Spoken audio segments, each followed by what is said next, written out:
Je viens vous parler du livre de Max Gallo qui m'a vraiment, fait plaisir, je vais dire, parce que j'étais pas très fan de Max Gallo au début. Pourquoi Jeanne d'Arc? Je l'ai croisée plusieurs fois, dans la cathédrale.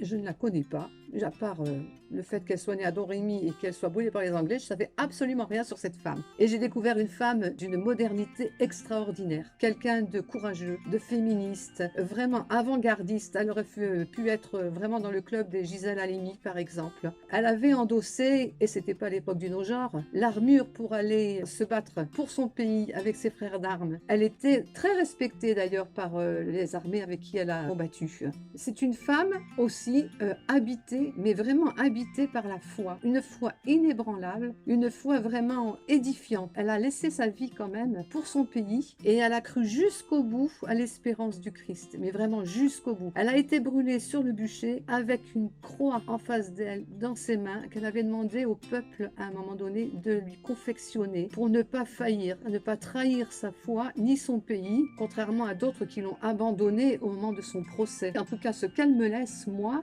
c'est ce regard d'espérance vraiment que l'on peut avoir dans la vie si vraiment on a envie de voir et d'entendre le Christ dans notre vie. Voilà, alors aujourd'hui, vraiment, je vous conseille de lire Max Gallo, l'histoire de Jeanne d'Arc.